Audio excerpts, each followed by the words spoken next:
Hey guys, and welcome back for another video. I was initially planning on releasing this video on Halloween, but here we are in December and I just couldn't find the time to finish it until now. And in a way, this video might be more suited for now since it is the festive season and we are going to be doing part 2, the Angelic costume. When I was designing her, I was very inspired by the Funk and Glow era where each doll came with their own little denim jacket, and I wanted her outfit to be very innocent and light.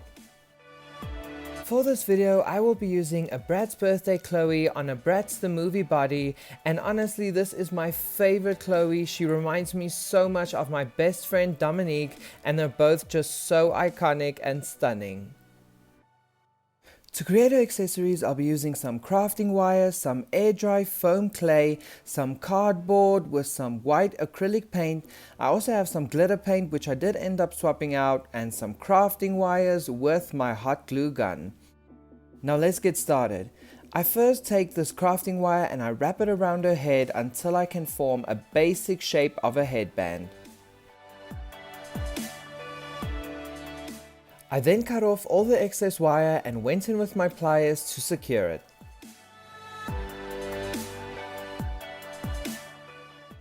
I then take that piece of wire that I cut off and bend it into a V shape, and then I just start wrapping that around the headband, and I once again go in with my pliers and make sure that it's secured. Then taking another piece of crafting wire, I start shaping out a circle which will serve as our halo. I then twist tie the circle shut using my pliers and trim off the excess. I can now go ahead and attach the circle onto the headband, giving us our final structure. Next, I go in with my air dry foam clay and I start shaping out the headband as well as the halo, taking little bit by little bit and shaping it as I go.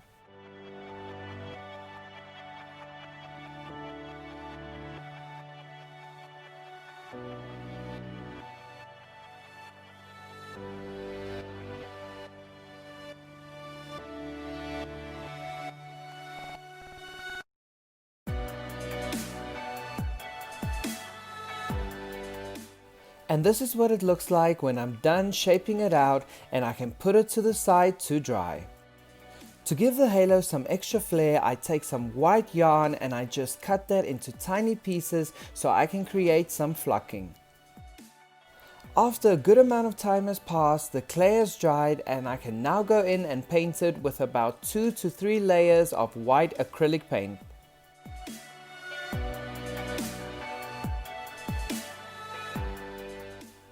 And then once the paint has dried, I go in with some craft glue and I just paint on small sections at a time, adding the flocking on top of that.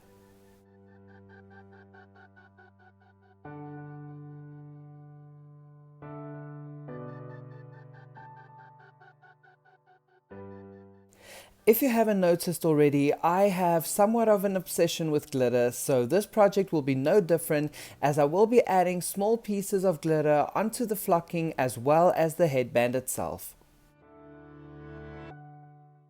And that is the headband completed, and we can now move on to her wings.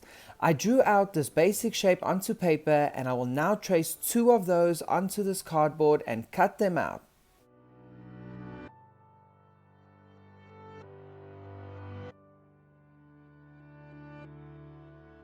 When both sides of the wings have been cut out, I go in with my craft glue and I just paint a generous amount on the one side and stick them together. And this will just help to make it a little bit more sturdy so that the wings will be much more stronger and durable.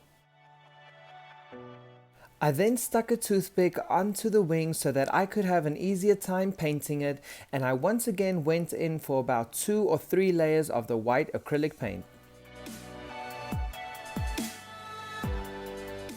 I can now go ahead and attach those feathers using my hot glue gun, and I start by adding small amounts of glue and then just pressing a feather onto that, working my way from the bottom to the top. And I was actually quite scared to do this part because I didn't really have a set plan. I was just winging it once again, but I have to say that I was really happy with the end result.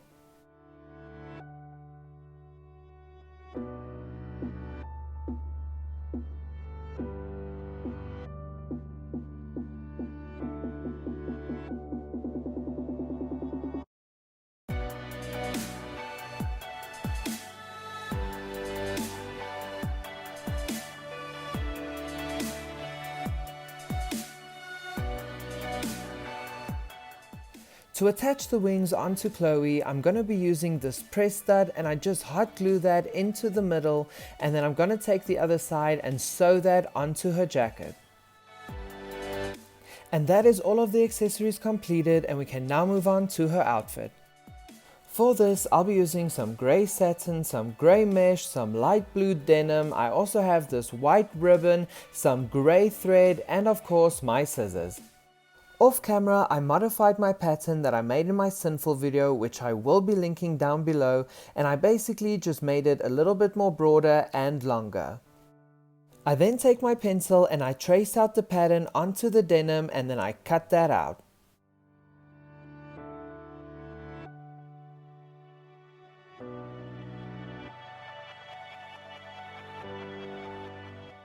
I ended up cutting out 2 sleeves, 2 fronts and a back, and I also have these 2 strips that I'll be using later.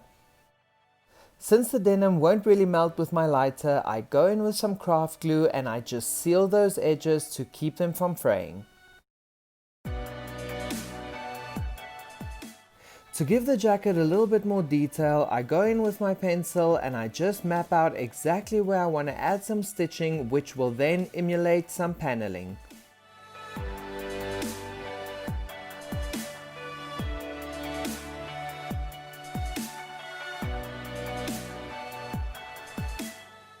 For the stitching, I take this yellow gold thread and I thread 2 strands through the needle, and this will just help it to be a little bit more thicker and noticeable.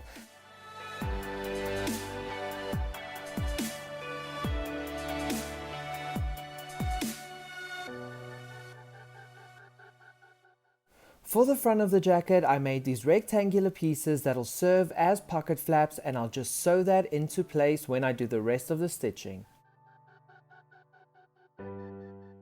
I can now go ahead and attach the 2 front panels to the back by pinning them right sides facing each other, and I do a simple straight stitch all along.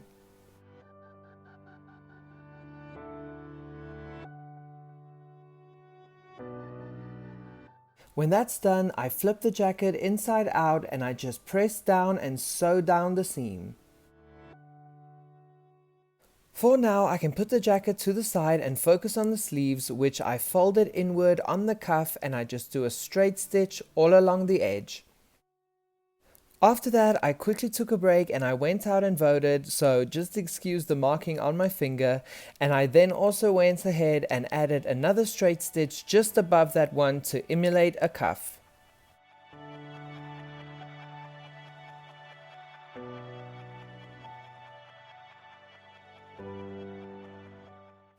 When that's done, I go in and I just fold the edges in only about 1/4 of the length up the sleeve, and I just sew that down as well. I can now go ahead and attach the sleeve onto the jacket, and I start by folding the sleeve in half, and then I just place that in the middle of the sleeve hole, right sides facing, and I pin that into place. I can now match up the rest of the edges and sew them together. As you can see, I ended up sewing down the seams all around the armhole, and I also sewed down the edges of the opening to the jacket. I can now go ahead and flip the jacket inside out, right sides facing, and pin that into place. I then go ahead and just sew along the edges. After flipping the jacket back inside out, I go ahead and I just fit it onto this Fiana to make sure that I have the right fit. Moving along, I take one of those strips that I cut out earlier and I just fold the edge inward and then the whole strip in half. I then take my pliers just to flatten it a bit to make it easier to work with, and this is going to serve as our collar. I then pin it all around the neck hole and then just sew that down into place.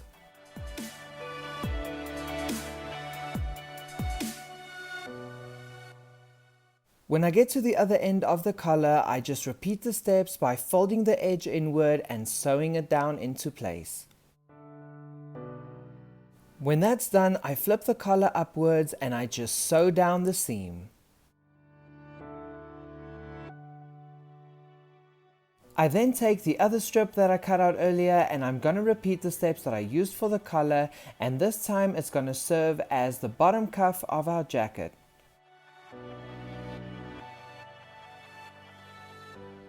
I also ended up sewing down the seam and adding an extra layer of stitching just for more detailing. To emulate some buttons, I take this glitter glue, which is the same glitter glue that I used for a halo, and I just squirt out small little drops which will look like silver buttons.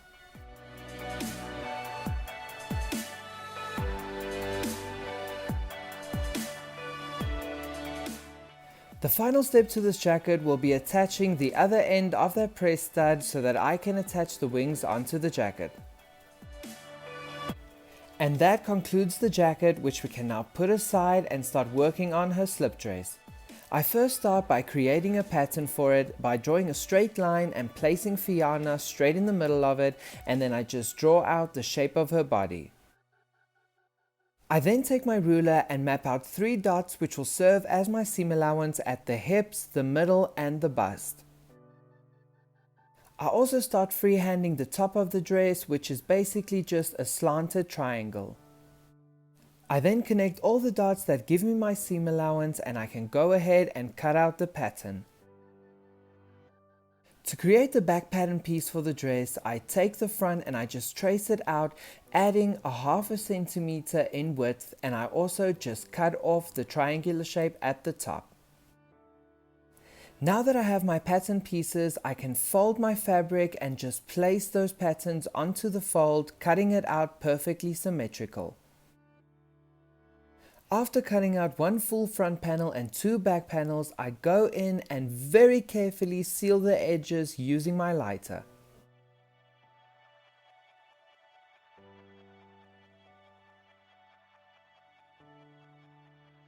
After that, I take the 2 back panels and I just pin that onto the front panel and I sew along the edge. I then take the dress and I flip it inside out and sew down the seams.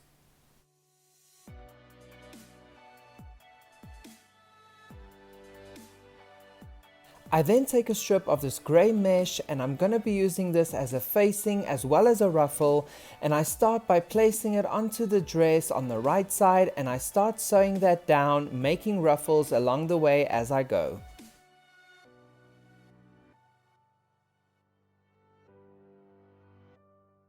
I also added 2 white strips of ribbon for the straps, and I also added a ruffle at the bottom, and I can now flip that up and sew down the seam.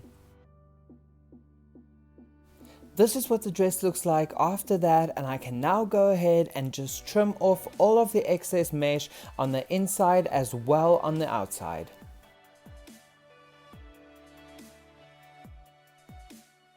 I can now go ahead and finish off the straps, and once again I'll be using Fiona just to get the right fit, and I just take the strap all the way to the back, pin it in place and sew it down.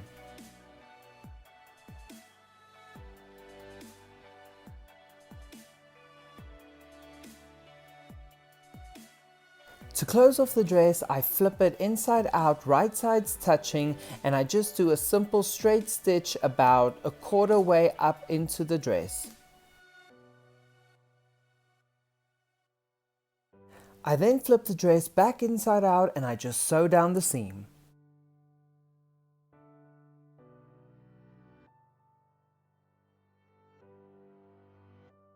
The final step to this dress would be to attach the snap closure, and once that's been sewn down into place, I can go ahead and put the whole outfit together and see what she looks like.